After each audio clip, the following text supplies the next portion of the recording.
Sophia and I were divorced. From meeting to marrying, it had taken less than 3 months. A whirlwind, I guess you could call it, mostly because we'd both reached that age where everyone expects you to be married. But no matter how much I tried to make it work, it bought me nothing. Even after we were married, Sophia never bothered to hide her endless texts and calls with her college crush. The constant stream of flirty exchanges happened right in front of me, like I was just part of the furniture. Add in the daily friction of 2 different lives and clashing values, and we both agreed to call it quits. No one was heartbroken. The only catch was we decided on a divorce without a separation of living space. Walking out of the downtown courthouse, Sophia and I met each other's gaze. No joy, no sorrow, just a flat, empty calm. "Take care, Leo," she said, a simple farewell before turning and getting into her car without a backward glance. She left without hesitation, and I didn't try to stop her. I felt a wave of relief wash over me, but it left this strange, hollow feeling in its wake. 3 months ago, the pressure from my family had been relentless. I'd finally caved, putting my work on hold to go on a blind date they'd set up. After the wedding, I genuinely wanted to build a life together, but reality was a mess of broken pieces. The little things grated on us, and with no real emotional foundation, the whole thing crumbled in a matter of months. It was almost funny. We both had parents who could nag the chrome off a bumper, so neither of us dared to tell them about the divorce. Besides, her perfect man, Julian Hayes, was married himself. So, for the sake of appearances, we would maintain the facade. When I got back to the apartment, Sophia had already moved her things out of the master bedroom. She'd chosen one of the spare rooms for herself. "I made your coffee," she said, her voice direct. "From now on, unless we need to show up for some family thing, let's just stay out of each other's way." I nodded, agreeing with her terms. My eyes fell on the steaming mug on the counter, and I felt a brief pause. "Thanks," I said, "but you don't have to do that anymore." I picked up the mug. I saw her hesitate for a second, but she didn't reply, just turned and disappeared into her new room. She had people chasing her, people who adored her. And while I didn't have a specific person, I was never short on company. We were both butterflies in the rain. No matter which branch we landed on, it was hard to feel settled. After the divorce, my life fell into a simple rhythm: work and home. Sophia was home most of the time, too. After 3 months, certain habits had formed between us. If I was up first, I'd make her coffee. If she'd make my tea. Even after we'd agreed to live separate lives under the same roof, some habits were hard to break. One day we had a visitor. "Sophia, let's go grab dinner, catch that new movie, and then I'll take you shopping." The voice belonged to one of Sophia's admirers, the same college crush she'd always idealized. Fate has a twisted sense of humor. By the time Sophia and I got married, this guy, Julian, was already married himself. That was a big part of why she'd agreed to marry me in the first place. He didn't know we were divorced, but Sophia had clearly told him something. He wouldn't have dared to just show up otherwise. Sophia smiled, a genuine, radiant smile. I hadn't seen her look that happy since our wedding day. Their conversation flowed around me, completely ignoring my presence, and I didn't bother to interject. But as they were leaving, Sophia turned back to me. "I'll be back tonight. Don't lock the deadbolt." I grunted in acknowledgement, not really paying it much mind. She didn't need to tell me that, but habit was a powerful thing. I stayed home until evening. Just as I was about to head out, my phone rang. "Hello, is this Leo? Your wife is really drunk. You need to come pick her up." The voice on the other end was a woman's, not a man's. I was confused. Didn't she leave with Julian? Why was a woman calling me? Even though we were divorced, to the outside world, we were still husband and wife. I didn't say no. I got the address and headed for the hotel. When I arrived and walked into the private room, I saw 2 women. One of them was Sophia, passed out cold. "Leo, you're finally here. Get her home, will you? We were having girls' night, and I don't know what got into her. She just kept drinking." Hearing this, I asked, surprised she came alone. The woman nodded. I didn't press for more details. I just lifted Sophia into my arms and left. From the moment I entered the hotel to when I left her room, I hadn't seen any sign of Julian Hayes. He was the guy she'd crushed on in college, and the reason she was in this state was almost certainly because of him. Every other time Sophia came back from seeing him, she was glowing. I'd never seen her like this. She must have fallen for him hard. I settled her into the passenger seat of my car. Her eyes were hazy with intoxication as she mumbled to herself, "Why would you do this to me? Why?" She kept repeating it, a broken record of hurt. I drove, listening silently. In the first few days of our marriage, we were still trying to navigate each other's space. After that, we kept a polite distance like respectful roommates. Until the day we divorced, I was convinced she had zero feelings for me.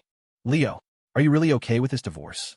Her sudden, slurred question almost made me slam on the brakes.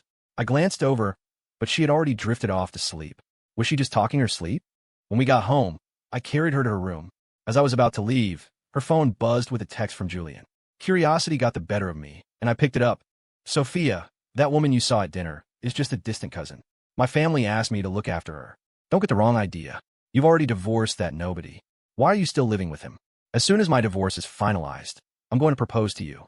The nobody in the text was me. The biggest source of conflict between Sophia and me was our financial disparity. I came from a simple background, went to a state school, graduated with an unremarkable degree, and landed an okay job with an okay salary. Being average, I hadn't met the right person, which led me to the blind date where I met Sophia. She was in a hurry, I was in a hurry, and since she didn't seem to care about my background, we got married. But deep down, it always bothered me. Maybe when you two get married, my life will finally get back to normal, I murmured to the sleeping Sophia. I was about to leave when her hand shot out and grabbed my wrist. I stayed by her side all night. She threw up, I cleaned it up. I was busier than I'd been in a long time. In all the time we were married, I'd never seen this side of her. She was a powerhouse, a queen, financially independent, and always in control. I was just ordinary. At least I knew my place. That's why I was the one who asked for the divorce. All she had asked was why. I told her, this was just an arrangement to appease our families. Are we supposed to keep up the act for the rest of our lives? I might be average, but I wasn't willing to settle for a sham. A common flaw in ordinary people, a quiet arrogance that refuses to accept mediocrity. She agreed, and we divorced. But this one night showed me that even a queen of the business world had a vulnerable, human side. I didn't know what happened between her and Julian to make her drink herself into oblivion, and I didn't ask. The next morning, Sophia woke up to find me asleep in the chair next to her bed. She gently shook me awake. Our eyes met, but there was nothing to say. You drank too much last night. Your friend called me to pick you up. If you're okay, I'm going to head out, I said, getting up to leave, not noticing the flicker of disappointment in her eyes. We were divorced. Her life wasn't my business anymore. There were no lingering feelings, no reason to get tangled up again. Out of habit, I made her a cup of coffee before getting ready for work. I thought everything would go back to normal, but I was wrong. At the office, I had barely sat down when Khloe Davis walked over. She gave me a secretive look and asked cautiously, Leo, are you and your wife doing okay? Her question caught me off guard. I forced a calm expression and asked, what's up? Khloe hesitated for a moment before saying, I saw her yesterday, having dinner with some guy. He left early, and she looked really upset. I hadn't expected anyone I knew to see Sophia, especially not Khloe. Khloe was a new hire at the company, but she'd also been a freshman when I was a senior in college. We'd known each other for a while, and I'd always thought of her like a little sister. Oh, probably just a friend from college, I said coolly, but Khloe saw right through it. She leaned in close. Khloe had a fresh, innocent face, but a figure that was anything but. As she leaned over my desk, I could feel the envious stares of my male colleagues. Leo, is something wrong? You guys got married in such a hurry. You know, a woman like Sophia Vance. She's not someone just anyone can handle. You need to be careful, Leo. Khloe's warnings came one after another, as if she couldn't wait for Sophia and me to fall apart. From her perspective, Sophia had cheated on me, and I was the fool who'd been wronged. When we got married, Sophia had paid for almost everything. A lot of people thought I'd married into money, that I was a kept man. An unequal marriage is always fertile ground for resentment, especially when Sophia never hid her flirtations with Julian. The old saying about marrying someone of your own station. Maybe there's some truth to it. To stop Khloe from jumping to more conclusions and spreading rumors, I pulled her out into the hallway. Her face flushed a bright pink, and I could practically hear her heart pounding. She looked at me, her cheeks burning. Sophia and I are divorced, I told her quietly. We're just living in the same apartment, in separate rooms. So please don't say anything. No man wants to be the guy who got cheated on. I was no exception, especially since we were already divorced. Khloe's eyes lit up, a starry glint in them as she stared at me. The intensity of her gaze took me by surprise. And then, her next words left me completely speechless. Leo, I like you. Since you and Sophia didn't work out, I want a chance. I've liked you since college, but you were just a clueless block of wood back then. Khloe was bold. You don't find many women with her kind of straightforward honesty. Suddenly, I flashed back to the first time I met her in college. She tilted her head, looked me right in the eye, and said, Hey, senior, you're really cute. Want to be my boyfriend? Back then, she'd said it so playfully that everyone was shocked, but I hadn't taken it seriously. I figured she was just messing around, part of some dare. I really was clueless back then. Khloe had plenty of guys chasing her in college. She was beautiful. But for some reason, she always dressed down, almost deliberately making herself look plain. She didn't date anyone for all 4 years. After graduation, she ended up in my company. But as a professional, she was like a different person, always dressed to the nines. She stunned everyone at the office and, naturally, attracted a lot of unwanted attention. I never understood the drastic change in her. Now I finally got it. A woman dresses up for the one she desires. Khloe was a living, breathing example of that saying. For a moment, I didn't know how to respond. I just stared at her. Before I could process anything, Khloe threw her arms around me. The soft, fragrant embrace seemed to loosen something that had been knotted up inside me for months. My hands were stiff at my sides, but after a moment's hesitation, I wrapped them around her. My thing with Sophia was over. A ridiculous marriage of convenience, an unequal match. It should have ended long ago. People from different worlds don't just fall in love that easily, do they? All this time, I'd been struggling with it because my pride couldn't let it go. But Khloe was different. How long have you felt this way? I finally managed to ask. Khloe didn't hesitate. Since the day you blew me off, in the cafeteria, in front of everyone, you rejected me. From that day on, I swore I'd win you over. Otherwise, how could Khloe Davis ever show her face again? Even now, with a slight tremor in her voice, you could still hear the fierce pride and stubbornness that was so uniquely her. Her words left me both bewildered and amused. How many of us walk through life completely oblivious to the people watching us from the sidelines? While you're loving someone or not loving them, there's always someone else watching you. It's a nice thought when it's a woman. A man, well, that could get complicated. I don't know how long we stood there, holding each other. After that day, she continued to show up at work looking like a goddess, turning heads wherever she went. But she saved her true self for me. Her stunning appearance was all for my benefit. And because of her, my life started to change. That evening, I went home feeling lighter than I had in ages. I opened the door to find the living room overflowing with flowers. Sophia sat among them, looking regal and breathtakingly beautiful. What's with all the flowers? A gift from Julian? I asked casually. Sophia glanced at the bouquets, but didn't answer, which was an answer in itself. I didn't care. We were divorced. It was none of my business. I went to my room, humming a little tune, my mood bright. A moment later, Sophia appeared in my doorway. We should make a clean break, she said. We're divorced, after all. It's not right for us to keep living together. It could give people the wrong idea. Her words were unexpected, but logical. I didn't argue. I just nodded in agreement. It seemed she felt the same way I did. Nothing. A clean break was the best option. My quick agreement seemed to startle her. She couldn't help but ask, "You're okay with that? I thought you'd be reluctant. After that night, you took such good care of me." I thought. It was like a dam broke, and words just started pouring out of her. I watched her, my expression calm. "You never had feelings for me," I said. "Not when we got married. Not after. It was always the same.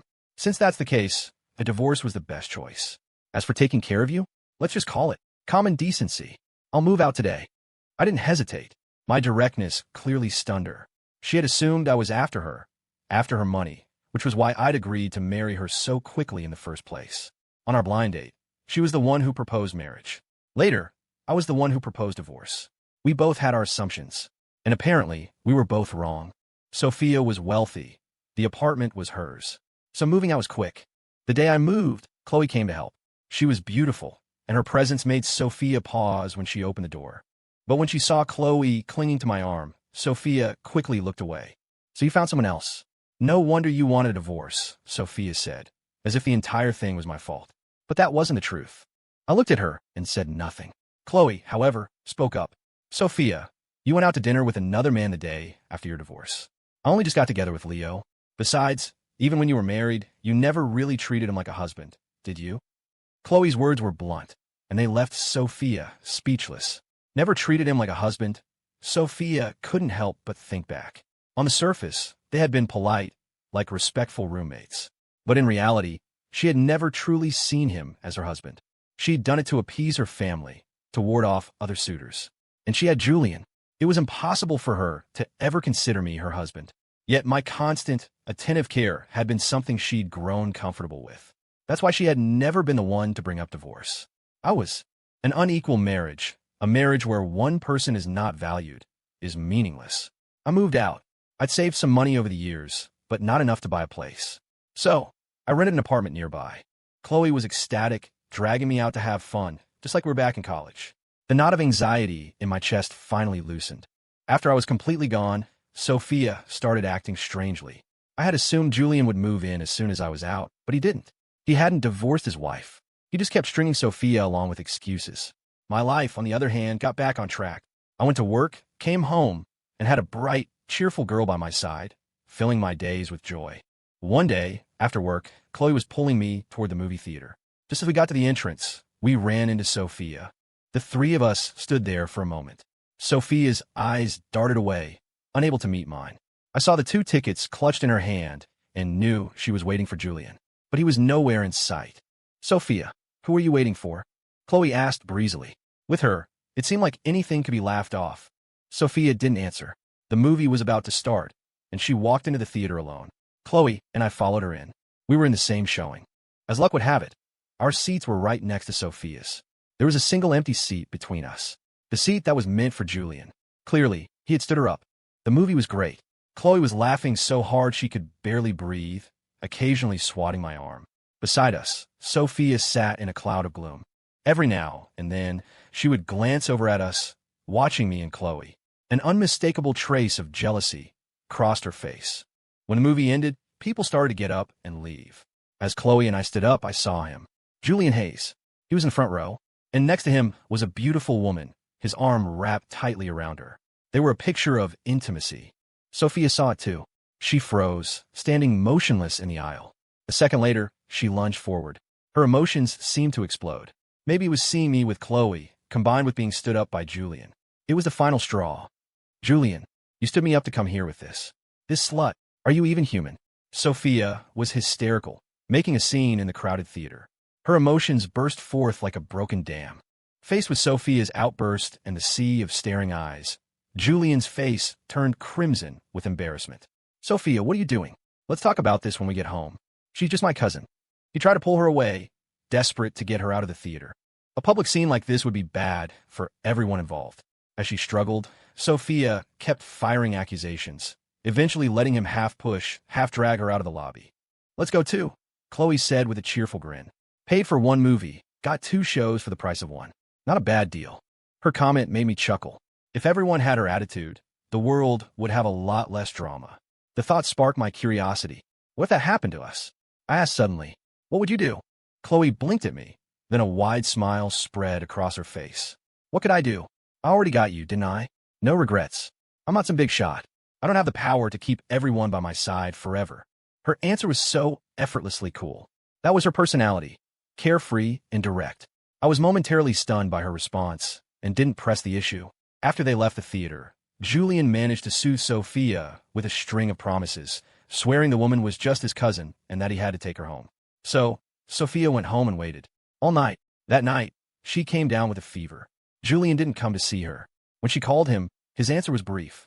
"Sophia, my wife is watching me like a hawk. I can't get out today. Give me a few days." That short sentence left Sophia feeling completely alone. When we first got married, she and Julian were all over each other, whispering sweet nothings, both sneaking around behind their partners' backs. It had been like that for months. Julian claimed he'd been forced into his marriage and told Sophia to wait for him. And Sophia had married me simply to have a place to stay while she waited. Night fell. Sophia stared at the empty apartment. It was filled with flowers, meant to look warm and inviting, but it felt desolate. She thought back to that night I had stayed by her side, taking care of her. But now, sick and alone, there was no one to call. The hot coffee in the morning, the comforting presence after a meal, all the small, thoughtful things I used to do. The entire history of our short marriage flashed through her mind. In that moment, Sophia finally realized just how much Leo had done for her. Even though they were from different worlds, he had tried, again and again, to bridge the gap. The next day, Sophia's fever was worse. Julian still hadn't come. She was too weak to get out of bed, so she had no choice but to call me. I was at work and was surprised to see her name pop up on my phone. After we'd officially separated, I had deleted her contact information, but I still remembered her number. "What is it?" I asked coolly when I answered. Her voice was hoarse, a mix of her usual stubbornness and a hint of vulnerability. I'm sick," she said. "There's no medicine in the house." I had never heard her speak to me like that. Before, she had always been so indifferent, so focused on her romance with Julian, giving me orders as if it were her right. This time, her voice held a note of pleading. But we were divorced. Sorry, I said. We're divorced. I hung up and went back to my work. My rejection left Sophia stunned. She buried her face in her blankets, and a sob slowly escaped, then another, until the empty apartment was filled with the sound of her crying. That day, Sophia felt a loneliness so profound it was crushing. She didn't know if Julian was telling the truth or not, but in that moment, she found herself missing the days when Leo was there. Even though she had never truly seen him, she now realized that he had always been there, orbiting her. But the person who used to orbit her now had someone else orbiting him. I didn't know what Sophia did after I hung up. As far as I was concerned, there was no reason to waste my energy on someone who had shown me nothing but indifference. After work, Khloe dragged me out to have some fun. She was always bursting with energy, a bottomless well of joy. Being with her, it was hard to even remember how to be sad.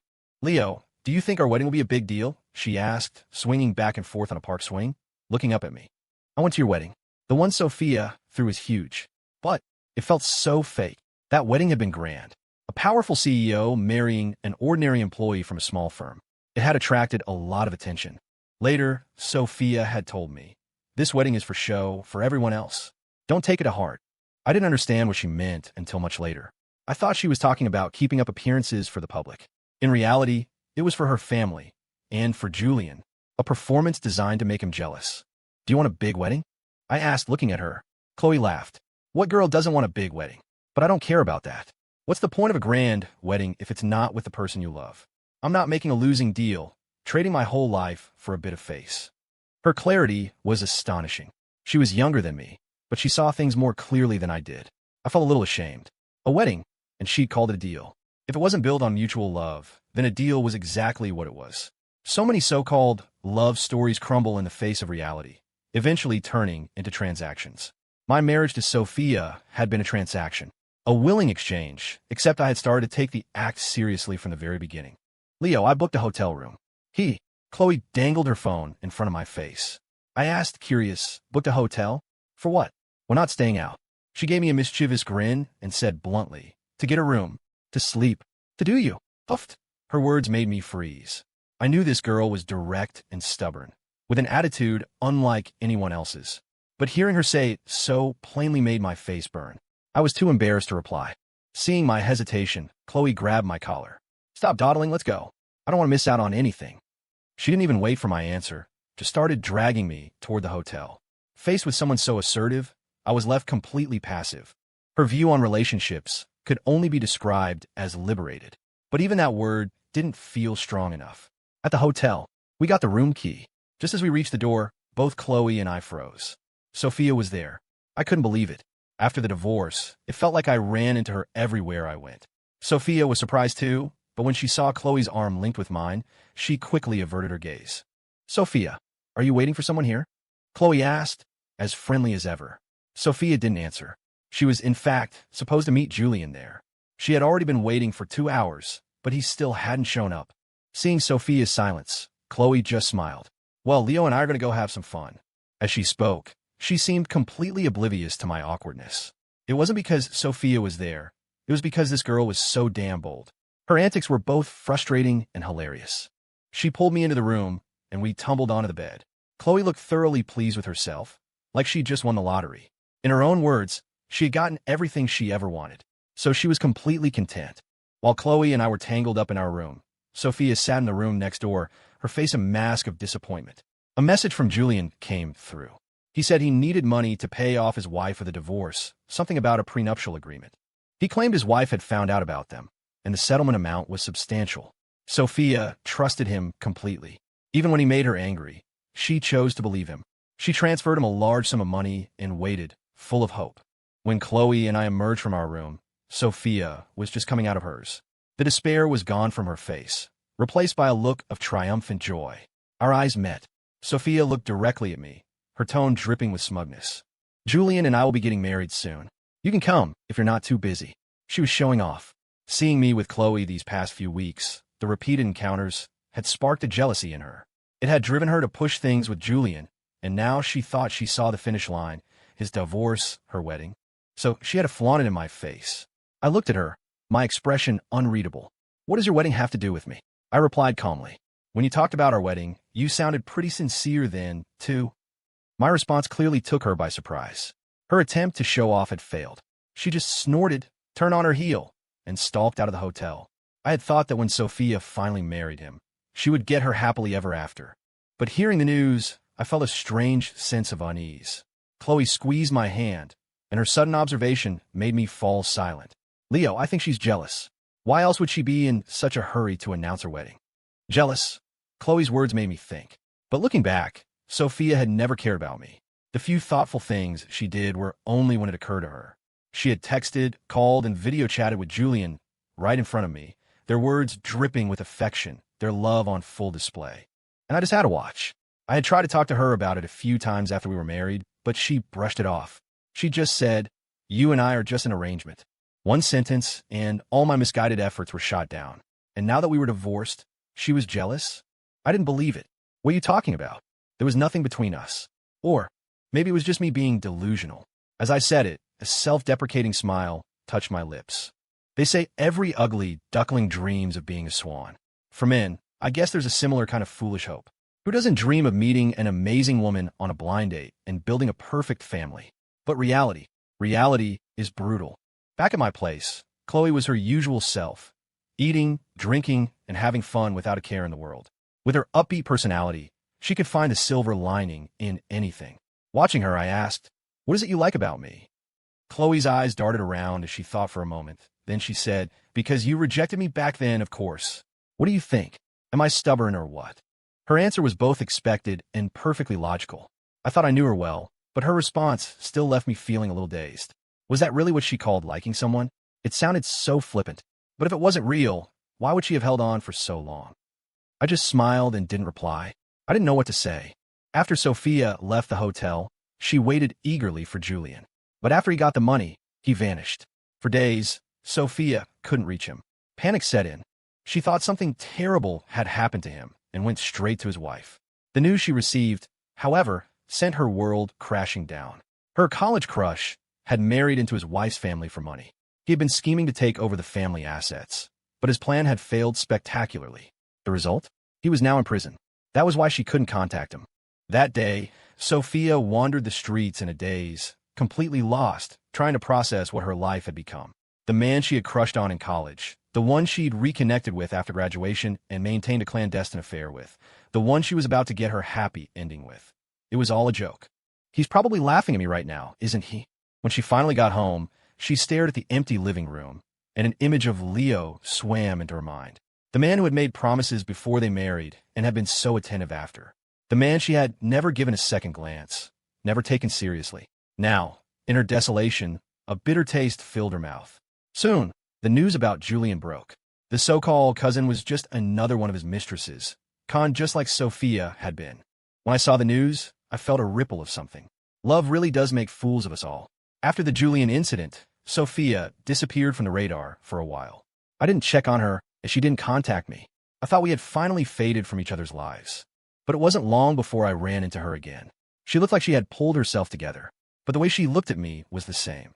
"Can I help you?" I asked calmly as she stood blocking my path. Sophia lifted her chin, a familiar gesture of pride. "I'm going to have a better life than you," she declared. "I have people asking me out. A lot of them." Her words were bizarre. I looked at her, and it was like I could see a stubborn child trying to pick a fight with me. I thought I must be mistaken, so my reply was curt. "Who's asking you out has nothing to do with me. By the way, are you coming to my wedding?" My calm, cold words made her freeze. In an instant, her eyes welled up, and tears began to stream down her face. She didn't understand what she was feeling, only that she was hurt, that something was deeply wrong. Once the tears started, they wouldn't stop. Sophia couldn't make sense of her own feelings. From the moment I moved out, her world had felt off-kilter. Her desperate attempts to contact Julian were all about proving to me, and to herself, that she was doing fine, just like she used to flaunt their relationship in front of me. She didn't answer my question. She just turned and ran, sobbing. I didn't know who she was crying for, but looked painful. The same question echoed in my own mind. Would my life be better than hers? Khloe was vibrant and easygoing. She was reasonable, and most importantly, she liked me. Do you choose the person you like, or the person who likes you? Everyone has a different answer. I went home. Khloe had news for me. I have to go home for a bit. My parents need me for something. We have to be apart for a while. Are you going to miss me? She asked, her bright, lively eyes fixed on mine. I smiled. Even if I miss you, you still have to go, right? Family comes first. I didn't ask what it was about. She had once told me that people don't need to know everything about each other. Everyone deserves their own space, their own secrets. So I didn't pry. It reminded me of when Sophia and I first got married. I had tried to be involved in every aspect of her life, and it had gotten me nowhere. For the first few days after Khloe left, she texted frequently. Then, the messages became more sporadic. She said she was busy. I accepted it and threw myself into my work. Until one day a call came through. Hello, is this Leo? Your ex-wife has been in an accident. You need to get to the hospital right away. The call was a shock. Sophia? What was she up to now? My first instinct was to refuse, but then I thought about her family situation. It was chilly.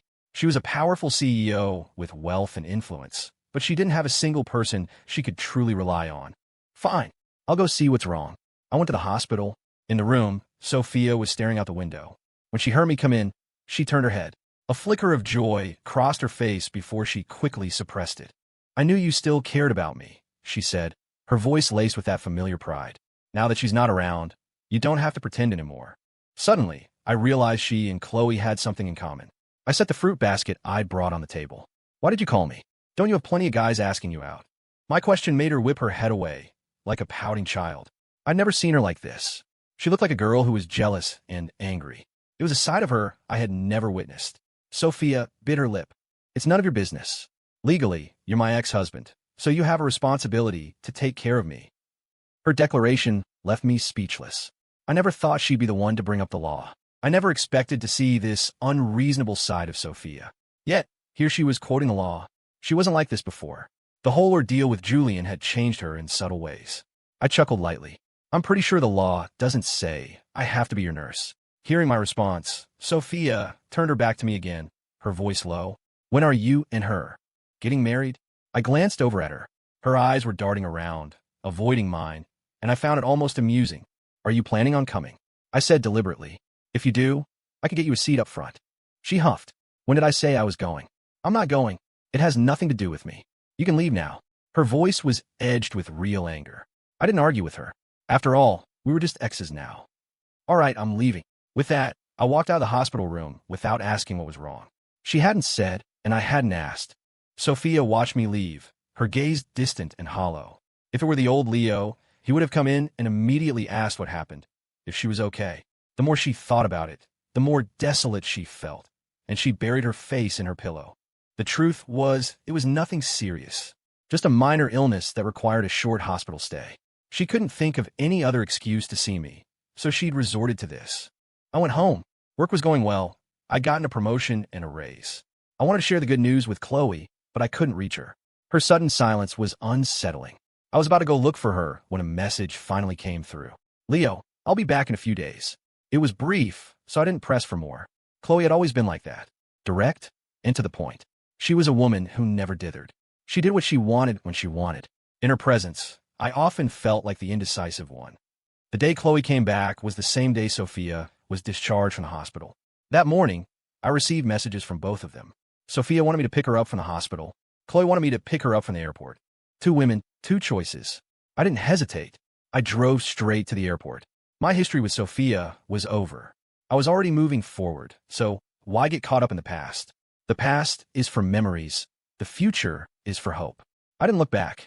At the airport, Khloe's face lit up when she saw me.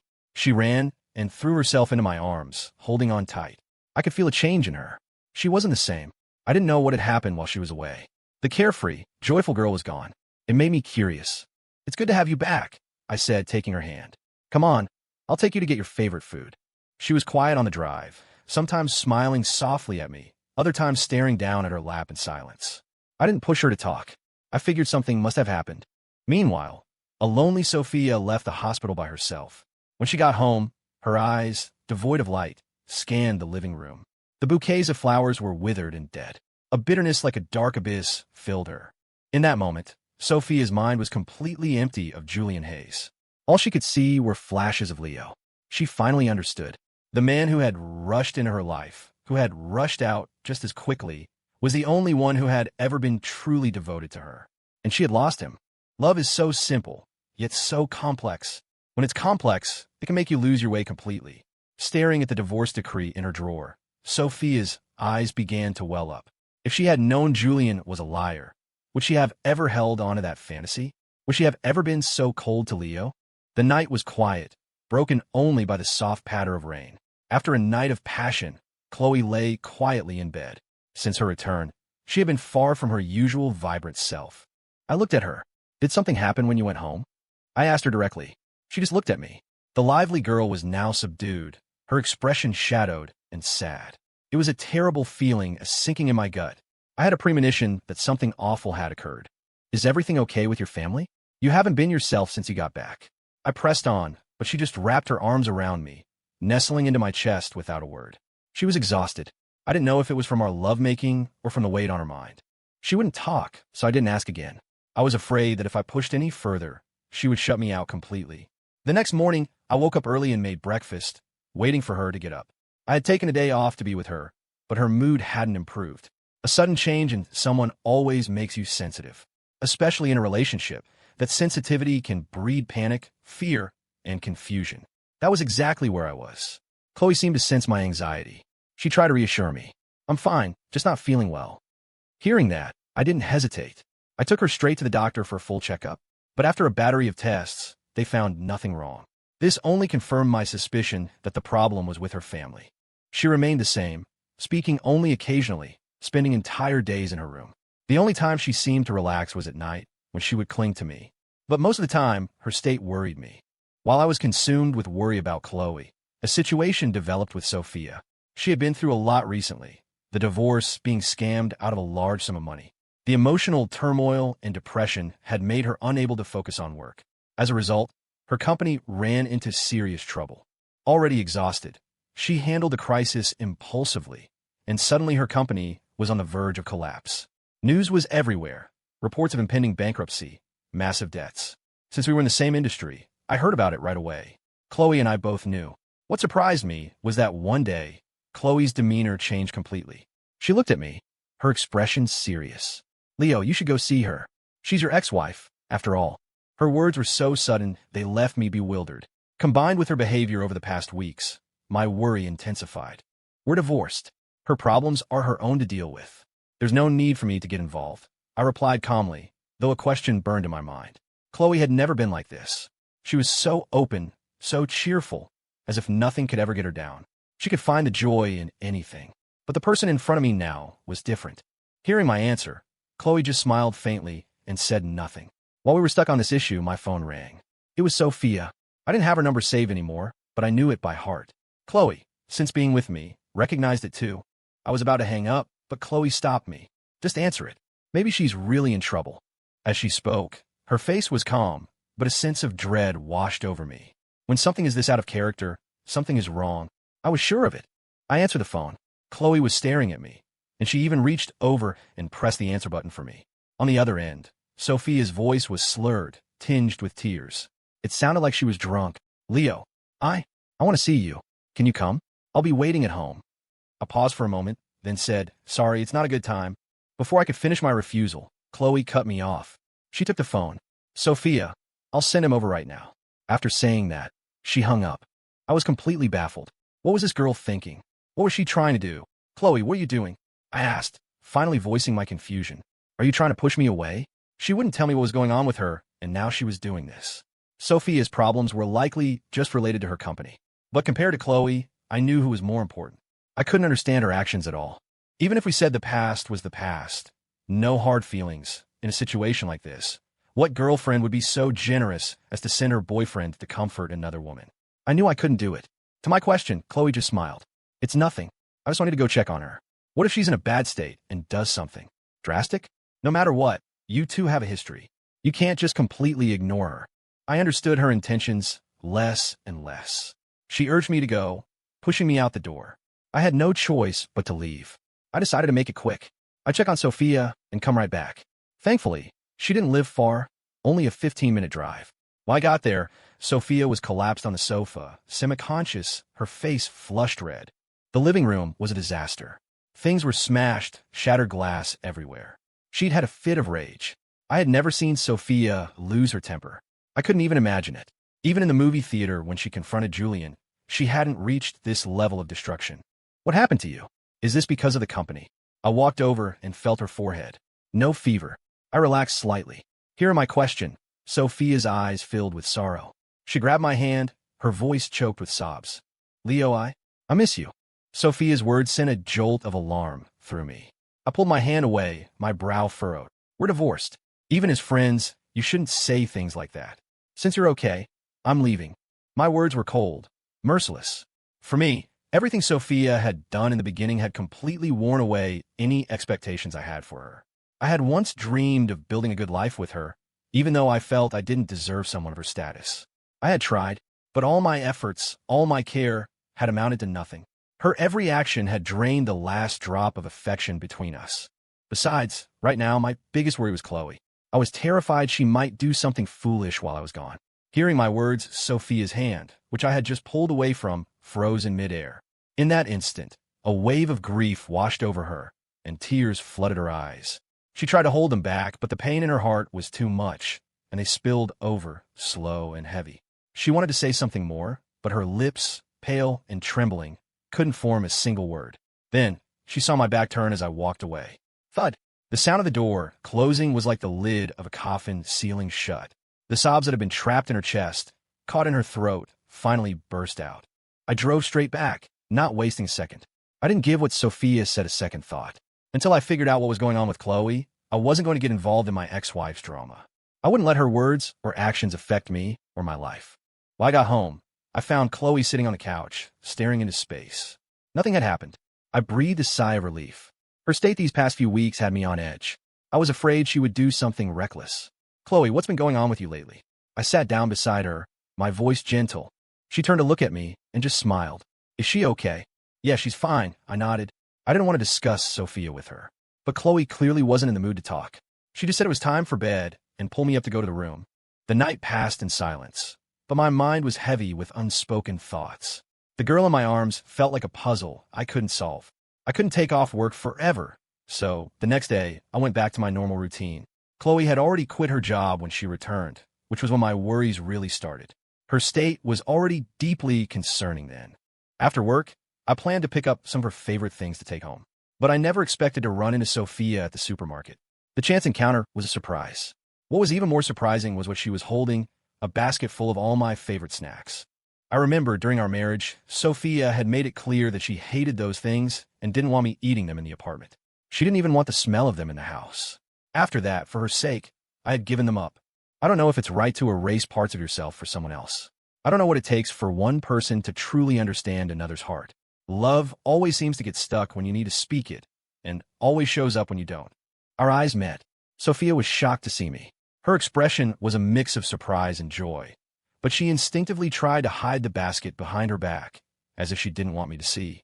I looked at her, wanted to say something, but I hesitated. We didn't hold each other's gaze for long. I walked around her and continued down the aisle. I didn't notice the way she watched me go, the words she wanted to say caught in her throat. Right now, Khloe was all I cared about, not Sophia. In the supermarket, Sophia watched Leo's back as he walked away, her grip on the snacks tightening. She had seen what he was buying, and she knew those weren't his favorites. Or maybe, because of her, he had developed new ones. A sense of loss and helplessness washed over her. She, who had always been at the top, envied by so many, had chosen what she thought was the best path. And she had failed spectacularly. She was now trying to embrace his tastes, while he, because of someone else, was embracing theirs. In that moment, it was impossible to tell whose efforts were real, whose feelings were true. After leaving the supermarket, I went home. I had been worried about Khloe for a long time. I found her on the living room sofa, her eyes vacant. When I came in, she turned her head, a faint smile on her lips. But I could see it was forced. Hey, I brought you your favorite snacks. I got a ton of them, I said with a smile, placing all the bags in front of her. But in response to my enthusiasm, Khloe was remarkably calm. To be honest, this placid version of her was unsettling. It felt like no matter what I did, she would just offer a placid smile, never getting upset, never arguing. The kind of feeling is tolerable once or twice, but over time, it's torture, and I was feeling it. What is wrong with you? I finally broke. Ever since you came back from your trip, You've been different. Whatever happened, you have to tell me. If there's a problem, we can face it together, solve it together. When you don't say anything, it leaves me completely lost. The words tumbled out of me, a torrent of pent-up frustration. I had tried to be considerate of her feelings, tried not to push. But her strange behavior had been tormenting me. This wasn't what I wanted. I asked question after question, my voice urgent. But Khloe's reaction was still calm. She slowly leaned against me, wrapping her arms around my waist. I thought she was finally going to open up, to tell me what was wrong. I prepared myself to listen, to face whatever it was with her. But I was wrong again. She didn't say anything. Instead, she asked me a question that left me completely baffled. Leo, do you love me? I was stunned, looking at her in confusion. But even though I didn't understand, I answered, we've been together for a while now. Don't you know how I feel? My answer didn't seem to satisfy her. Or maybe it was exactly what she expected. Actually, I get it, she said, her voice calm and even. It's not that you don't love me. It's that I love you too much. She said it so calmly, without any emotion, and it was that very calmness that tied me in knots. I couldn't understand how a person could change so dramatically in such a short amount of time. Whatever she had gone through, it had been a while. She should have been able to move past it by now. You're tying yourself in knots, I said, genuinely curious. Khloe just leaned against me, her tone sounding almost resigned. I'm fine. What'd be wrong with me? Don't worry, Leo. Since she put it that way, I didn't press any further. At least she seemed a little more like her old self than before. I thought things were finally settling down. I went to work as usual and spent my evenings with her. Everything seemed normal. But the news about Sophia's company was becoming more frequent. It looked like Sophia had refocused her energy on her work. When the skyscraper was about to fall, she showed her true colors as a powerhouse. I had to admit, I admired that about her. A capable person doesn't let other things distract them for long. Just when I thought life was back to normal, I discovered something completely unexpected. I came home one day, and Khloe was different. She wasn't there. I called her, and she said she was just out for a walk, that it was nothing. My curiosity got the better of me, and I went out to find her. When I found her, I couldn't believe it. She was meeting with Sophia. These two. When did they start talking? I was confused, but didn't want to interrupt. I just watched from a distance. In the coffee shop, Khloe stirred her coffee with a spoon, slow and steady. She was perfectly calm. Sophia looked at her, wanting to speak several times, but she seemed to sense something was off. Is something wrong? Sophia asked, her expression serious. You like him a lot, don't you? At Sophia's question, a shadow of sadness and helplessness crossed Khloe's face. Liking someone doesn't mean anything. Look at you. It's the same, isn't it? Khloe's retort sent a strange feeling through Sophia. It was as if her secret longing had been exposed. She felt like a thief caught in the act, trying to flee but unable to escape. She was face to face with the rightful owner, and she felt a mix of shame and embarrassment, unsure how to respond. Khloe seemed to have prepared for this. She continued, I'm leaving soon. When I'm gone, he might be upset for a while, or he might get over it quickly. I just want him to be okay. I don't really know what happened between you two, but all I want is for him to be happy. Khloe's words confirmed everything about her recent behavior. Or rather, it confirmed what she had been going through. Sophia was stunned by her words, unable to process them for a moment. You just said you're leaving? Why? Can you really bear to leave him? Sophia asked. She had always believed she was the one who had lost Leo, the one who had disappointed him completely. She wanted to win him back, but she couldn't. And now, Khloe's response threw her into disarray. A woman of her stature, who had faced a corporate crisis without losing her composure, was now, because of Khloe, completely lost. That day, the two of them talked for a long time. I waited outside, watching, without knowing what they were saying. When Khloe came out, Sophia was still inside. I didn't reveal myself. I waited until they had both left before I went home. After her meeting with Sophia, Khloe slowly started to change. She began to act like her old self, but something was different. I could feel it. Before, her cheerfulness was natural, her confidence effortless. Her personality was magnetic and carefree. Now, that same carefree attitude felt like a chain she had wrapped around herself. The same easygoing manner, but with two completely different feelings behind it. A person with a secret in their heart is always the same. You can't hide fire with paper. Eventually, it will be discovered. One day, Khloe insisted on taking me out. We relived all our firsts. We went out, saw a movie, went to all her favorite places. Every moment was like a perfect reenactment. This time, Khloe's smile was genuine, and she seemed truly happy. As dusk approached, we were both exhausted. Khloe leaned against me, drowsy and content. I thought she had finally found peace, that she had figured things out. But soon, something happened that caught me completely off guard. We had stayed out late, and she was tired. When we got home, she fell asleep almost immediately. I was tired too, but I was happy. Happy that Khloe was slowly getting back to her old self. But I had celebrated too soon. The next morning, when I woke up to make breakfast, I found the space beside me empty. Khloe was gone. I thought maybe she had gotten up early to surprise me. Now that she was feeling better, I quickly got out of bed. She wasn't in the living room. She wasn't in the bathroom. Only on the kitchen table, there was a plate of breakfast she had made, and a note. The sight of it jolted me awake, my mind still fuzzy with sleep. I rushed over and picked up the note. My Leo, sorry for all the trouble lately. I've thought about it for a long, long time, and I made my decision. I got you, so I have no regrets. And now I have to go. Just pretend I was never here or just think of it as a one-night stand. Please don't get attached. And don't look for me. You won't find me. You're so clueless, always so slow to catch on, and so stubborn. I'm gone. Be good. Every word was infused with her signature carefree spirit. But reading each sentence felt like a punch to the gut. I should have known why she suddenly wanted to go out, why she had perfectly recreated every detail of our first dates. Because those were her memories, the memories she had fought for, the ones she had held on to so tightly. Like she said, she had one. She had no regrets. You girl. I mumbled, a mix of frustration and sorrow. You had to be cool even when you were leaving. But why did you have to sneak away? I didn't know how to react. I dialed her number, but her phone was off. I couldn't reach her. It was as if she had vanished into thin air. Her family, I couldn't contact them either. When the spring wind blows, it leaves behind fluttering catkins. But when she passed through my life, all she left was this single piece of paper and a mountain of unanswered questions. For 3 whole days, I tried everything I could think of, but I couldn't find her. Everything about her seemed to have never existed. I had someone check her family's home. It was empty, gone like smoke. The feeling made my heart sink to the bottom of my stomach. In the days that followed, I felt a growing sense of unease. The things that reminded me of her in the apartment seemed to shrink, and the memories began to fade. I picked up that note countless times, only to put it back in a drawer, never to be opened again. I value every relationship, but I don't force things. Once I've had time to process, I don't dwell on it. Life is a crowded street. Sometimes you brush past someone, sometimes you bump into them. So what?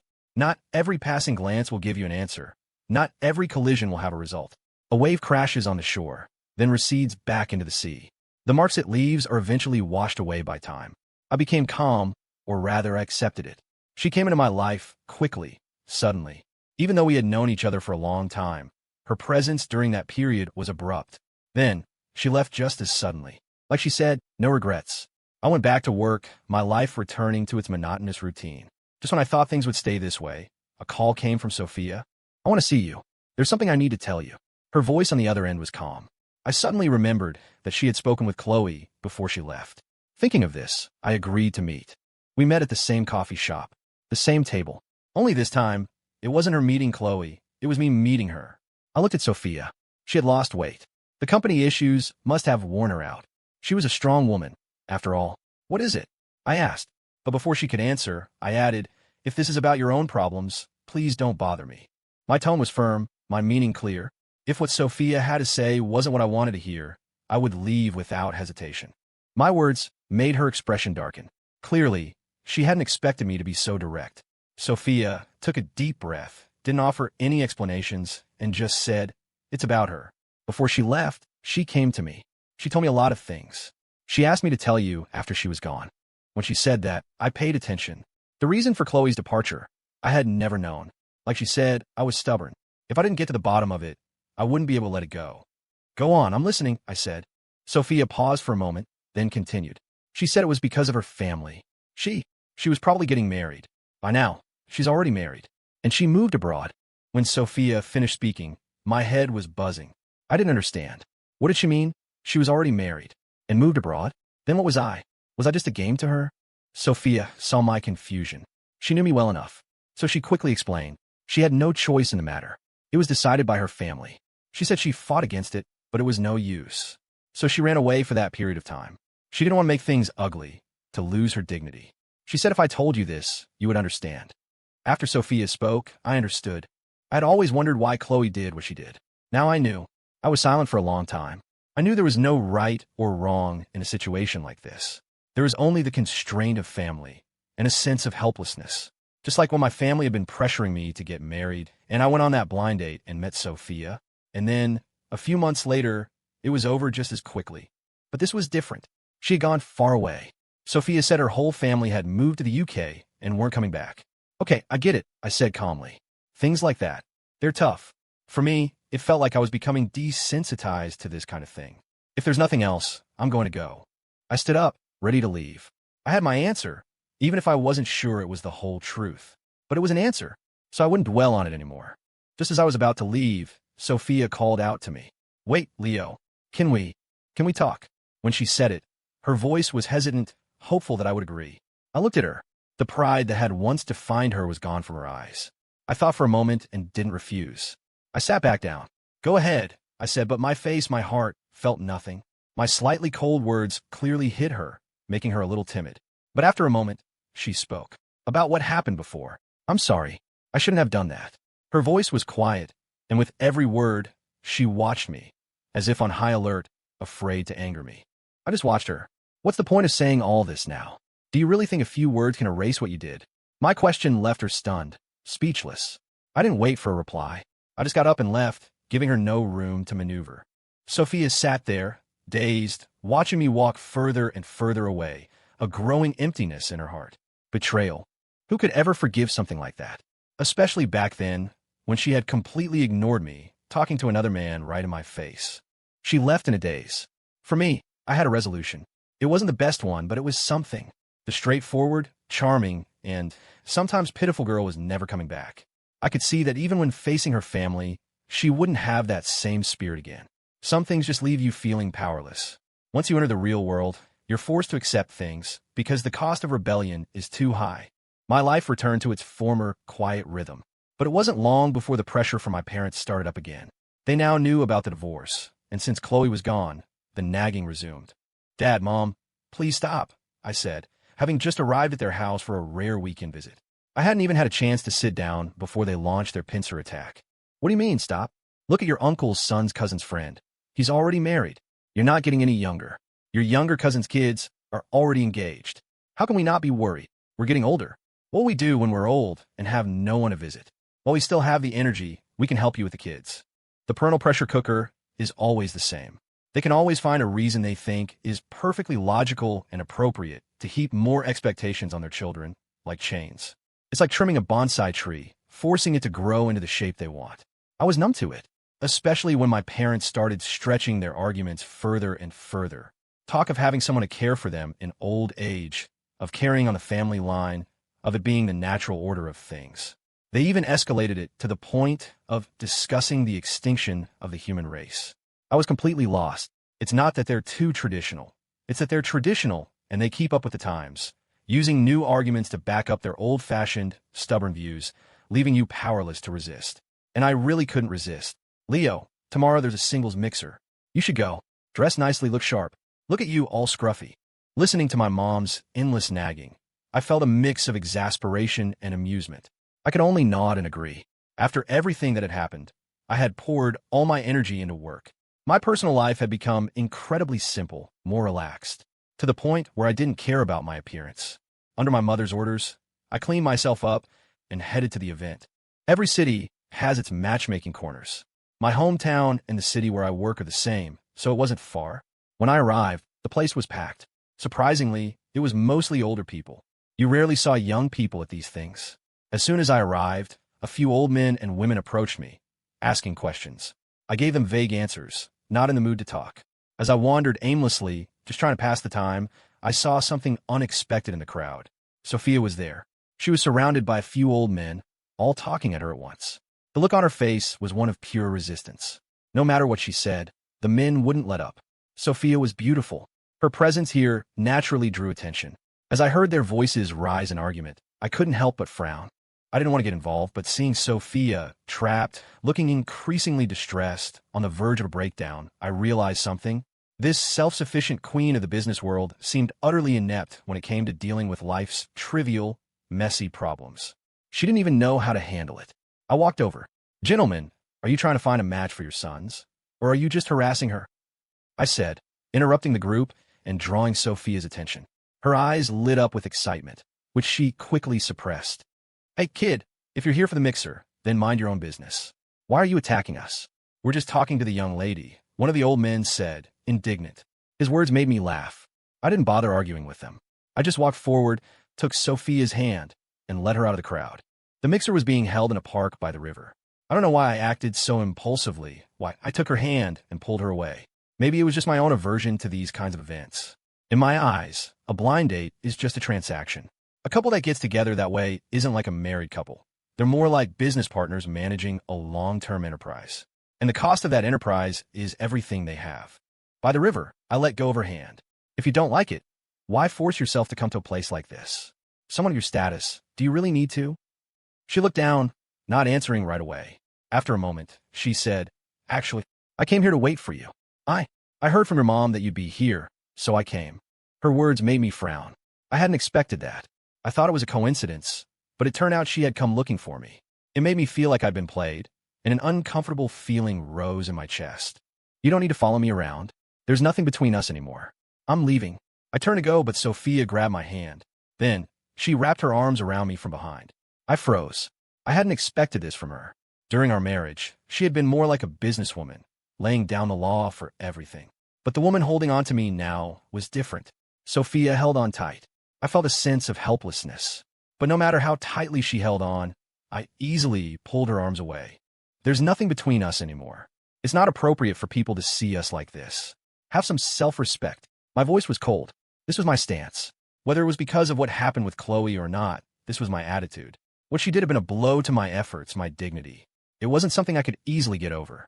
What man could tolerate that without it eventually exploding, causing even more pain? Actually, I was grateful. In that moment, Khloe's appearance had helped me relax, helped me move on quickly. I just never expected so many other things to happen. Sophia looked at me, her voice hoarse. I'm sorry.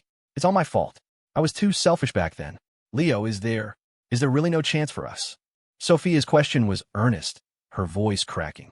I looked at her, and even with tears welling in her eyes, I remained unmoved. Not everything can be fixed with an apology. The world may be forgiving, but people are not. I'm not big enough to accept someone who cheated. This time, my attitude was firm, unwavering. Who could just laugh off something like that?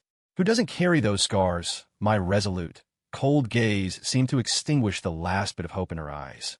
She had made a mistake, and there was no going back. Sophia finally realized that what she had always thought was strength was actually her greatest weakness. Her approach to Julian and her approach to me were completely different. I'm leaving. Take care of yourself. I left her with those words and walked away from the park. Sophia stood there, stunned, her eyes vacant. When she got home, in the dim light, she moved like a zombie, collapsing onto the sofa. On the table was a photo from our wedding. In the picture, she had a standard, almost official-looking smile. I, on the other hand, was beaming with anticipation for our future together. Any guy would have been ecstatic to end up with someone like her on a blind date. But things didn't turn out that way. Sophia looked at the photo, at everything in the apartment, especially the little reminder notes stuck to the fridge in the kitchen. They were all things I had done for her. In just a few short months, I had taken care of every little detail. Her eyes welled up again. It was only then that she understood. She had grown accustomed to having me around. When I got home, my parents asked me what happened. I gave them the short version and told them to stay out of my business with Sophia. I didn't want anything more to do with her. But my parents' response was frustrating. Leo, Sophia hasn't had it easy. We know what happened. Even if you parted on good terms, you don't have to be so cold to her. Be a man, be more generous. Don't hold grudges. I resisted their advice, but I couldn't find the words to argue back. During that time, even though Sophia was talking to Julian, going out for dinner and movies with him, she always came home in the evening. That was why I always left the door unlocked for her. Julian was her college crush, so she had let her guard down. But what did that have to do with me? Why should I have to pay for someone else's mistake? I wasn't the one who had done wrong. In the end, my parents and I didn't see eye to eye. I left and went back to my apartment. Sophia had changed. When I was at work, I would always see her, either waiting downstairs with breakfast or waiting for me after my shift. But I ignored her completely. I don't know how long this went on, but gradually, I got used to ignoring her. I didn't care if she was there or not. One day at work, my boss told me our company had a new collaborative project, and he wanted me to lead it. I thought it was just another work assignment. But when I saw who our partner was, I frowned. The partner company was Sophia's. The partner, naturally, was her. I asked my boss about it. He confirmed that she had approached us personally and had specifically requested me for the project. I was annoyed but didn't know what to do. My boss said, "Everyone makes mistakes. No one's perfect. To get a beautiful CEO to go to these lengths for you, you must be something special." All I could do was offer a bitter smile. I had to do the project. It was a company matter, and I had no reason to refuse. What other people said didn't matter to me. I adopted a professional mindset. Soon after, I took the project files to Sophia's company. It was my first time there. Not many people at her company knew about her personal life, and very few had ever seen me. Even though our wedding had caused a stir, time had passed. And with my low-key personality and Sophia's overwhelming presence, I had left little impression. It made things more comfortable for me. "Mr. Carter, right? Ms. Vance is in a meeting right now. I'll show you to her office," her assistant said. I followed her into Sophia's office. As soon as I stepped inside, I noticed something strange. The office was filled with snacks and other items that seemed completely out of place for Sophia. I was stunned. These were all things I liked, my old hobbies. I couldn't believe Sophia had gone to such lengths. The assistant saw my surprise and quickly added with a smile, "Please don't mind, Mr. Carter. Ms. Vance isn't usually like this. These are just some of her personal interests. When it comes to work, she's very serious." Her explanation caught me off guard. To hear that these were Sophia's interests, I was shocked. She used to hate all these things. "What kind of person is your boss?" I asked almost without thinking. The assistant paused, then said, "Ms. Vance? She's a powerhouse. This company is what it is today because of her. And even though she seems cold, she's very principled." I remember her old college crush was always trying to get a position and shares in the company, but she always refused him. Later, we heard he was a con artist and ended up in prison. It's sad, really. I heard she even got divorced because of it and had no one to take care of her. I guess that's when she picked up these hobbies. Even a strong woman like her needs an outlet. I heard everything the assistant said. I had no idea Sophia had changed so much. It seems that's how the world works. People will change themselves for someone uncertain, even forcing themselves to like things they once hated. It was then I understood. We all eventually become the person we once despised. As I was lost in thought, the office door opened and Sophia walked in. She was looking down at a file, completely focused on her work, and didn't notice me at first. She sat down and casually reached for a bag of chips. The assistant saw this and quickly reminded her, "Ms. Vance, the representative from the other company, is here to discuss the project. This is Mr. Carter." The reminder made Sophia freeze. She looked up, her eyes locking onto mine. The moment reminded me of her in the hospital, childishly talking about legal obligations. "You can go. I'll talk with him," Sophia said, quickly regaining her composure. "Close the door on your way out. Oh, and have someone bring in a fruit tea." In the office, she was a different person. Composed, professional. It was impressive. What surprised me was the fruit tea. I knew she had ordered it for me. The truth is, I don't really like fruit tea. It was something Khloe always drank when we were together. Over time, I'd started drinking it too. After Khloe left, I never changed the habit.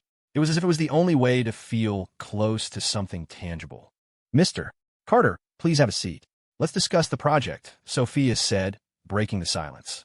When it came to work, she was incredibly focused. Her serious, meticulous demeanor was captivating. I knew she was attractive, but this was the first time I'd seen this side of her. After we had gone through the work-related details, her expression began to change. She looked at me, but this time, she wasn't as anxious as before. "How's the tea?" she asked. Her question caught me off guard. After a moment, I replied, "It's good." Maybe it was the awkwardness, but I didn't know what else to say. I figured since the work was done, it was time for me to leave. But before I could say anything, she spoke. "Let's go get something to eat. I know you have a problem with me, and I know it's my fault. Let me treat you as an apology. What do you say?" She asked calmly, without any emotional fluctuation, without any urgency. This surprised me. I thought about it and didn't refuse. When I nodded, a bright smile spread across her face, her eyes filled with an undisguisable excitement. Was she this easy to please now? I could see that the joy in her eyes was because of me. This had never happened when we were married. It was a feeling I wasn't used to. I went with her. She chose a place that surprised me. The restaurant where we had our first blind date. The same place, the same table. But now our mindsets were completely different. I looked at her and asked, "Doesn't it bother you to eat all that stuff you don't like?" It was never your thing. My direct question made her pause. After a moment, she said, "It's okay. I just wanted to know what it feels like to accept every part of another person. What happened with Julian was my fault. At the time, I didn't take our marriage seriously, and I took your feelings for granted. Leo, are you still mad at me?" Her question, her sincere gaze, made me lose my train of thought. Was I still mad at her? That was a question I'd been asking myself.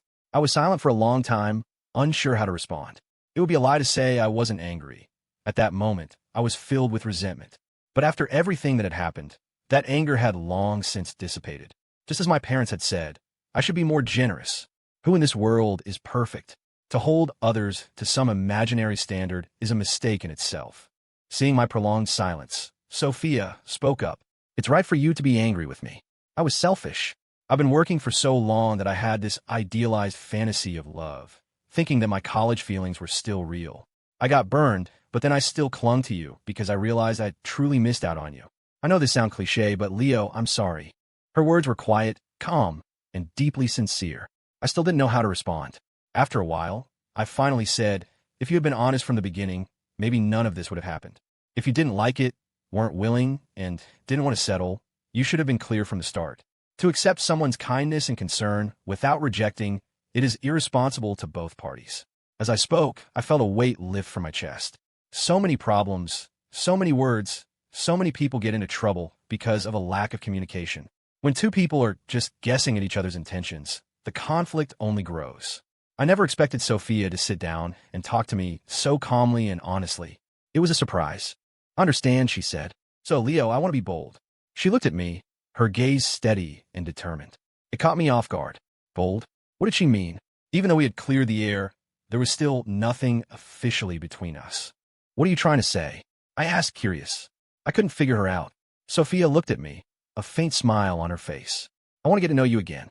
Not as a blind date this time, but just to get to know you." Her sincere words were another surprise. The stubborn woman I knew was gone. "Don't we already know each other? How can we get to know each other again?" I asked. Sophia paused and laughed. "So you can be dense too. I always thought you were so observant." Her comment made me realize what she meant, and I couldn't help but laugh too. "So how do you want to get to know each other?" I asked back. She pretended to think for a moment. "I'll take you to a movie. How about that?" I agreed. Sophia had changed a lot. She had clearly been through a lot on her own. I don't know why I agreed. Maybe it was because my own life had been so chaotic lately. Sometimes, when your life is a mess, someone comes along, either with a pair of scissors to cut through the knots or to help you slowly untangle them. That day, Sophia and I went to the movies. It was the first time since we met, got married, and divorced that we had gone to the movies together. The last time we were at the movies, it ended in an awkward confrontation for Sophia. This time was different. We watched the movie, laughed when it was funny, and everything felt lighter, easier. As evening fell, we walked out of the theater. Sophia stretched, looking relaxed. "You know, Leo," she said suddenly, "when Khloe came to see me, I was really surprised, especially by what she said. Her bringing this up was unexpected. The past was past. We had both moved on, but I didn't dwell on it. To be honest, I was also curious about what else they had talked about that day. Besides what I told you before, she mentioned one more thing, and that's what made me keep trying." Her words piqued my curiosity. "What was it?" "She said that what you felt for her wasn't love, and that she didn't know what love was either." Her words made me freeze. I suddenly remembered when Khloe had asked me if I loved her, I hadn't given her a direct answer. For a sensitive person, perhaps only an immediate, unhesitating declaration of love is what they consider real. "So, she left because of me?" I asked. Sophia thought for a moment, then shook her head. "No, I don't think so. It really was because of her family, but you were a part of it too. Actually, it was just like us in the beginning." Now, Sophia could talk about it openly, without avoidance. She was more like the woman at work, confident and composed. I knew this was the real her. Beneath the tough exterior, she was vulnerable. Otherwise, she wouldn't have been swayed for so long by a college crush. "Maybe," I said, feeling even more at ease. Understanding this, I no longer felt burdened by what happened with Khloe. Similarly, my issues with Sophia no longer held any power over me. Sophia looked at me, her expression turning serious. "Leo, let's date. I don't want to miss my chance with you. I'm a CEO asking you out. You can't turn me down, can you?" Her sudden proposition sounded playful, but her tone was incredibly serious. I was stunned. I recovered and smiled. "And what if I do?" My response didn't faze her. She didn't seem to have any second thoughts. She just said, "Then I'll have her boss fire you. I'll say you didn't cooperate on the project." She said it with a mock authoritative air. I looked at her, surprised, then burst out laughing. So this was the real her. Her straightforward declaration was completely unexpected. So, you're planning on using your position for revenge? I asked with a smile. By this point, we had both let go of our awkward past. We were looking forward. Yes, you could say that, she replied. But actually, I think it's more like mixing business with pleasure. A smile returned to Sophia's face, and I didn't say no. As we walked out of the restaurant, I looked at her, curious. Why do you like all those snacks now? You used to hate them. This time, Sophia didn't hesitate. Things you used to hate can become things you like. Besides, why were you able to turn something you disliked into something you liked? Simply because of who you like. Her answer left me with no room for argument. I could only nod in agreement. We had both turned our dislikes into likes. Everyone makes mistakes. Everyone has regrets. The only way is forward. Sophia took my hand. The powerful CEO persona was gone. She started showing me the things she truly loved, and I grew comfortable with it. We were like old friends who had been apart for a long time, tentatively exploring each other's worlds. Eventually, we found our way back to each other. I had thought I would have to start over with a stranger, someone my parents set me up with, get to know them, and live out a life that felt like a contract. I never expected Sophia to follow so closely behind me. From the moment she realized her mistake, she had been right there. One day, Sophia and I were out together. She was more natural, and I was more at ease. We had both found a comfortable rhythm. It was as if our marriage and divorce hadn't had a major impact, because it was only now that our relationship was truly beginning. As we sat on a park bench, my phone buzzed. I looked down and saw a long-awaited message that surprised me. Sophia looked over, equally surprised. The message was from Khloe. The number showed she was in another country. Leo, if you and Sophia are together, then congratulations. If not, I hope you find the right person soon. I'm getting married. I found someone, and I won him over. Pretty amazing, right? I was always amazing. Maybe we'll see each other again someday. After reading the message, I couldn't help but smile. That girl, she was truly an enigma. Her energy, her openness, her straightforward personality had left a deep impression on me. I didn't know if she was happy over there, but I knew it was her choice. And now, I had made my peace with it. I wasn't dwelling on it anymore. She really is a remarkable person, I said. Leo, Sophia said, tilting her head up to look at me.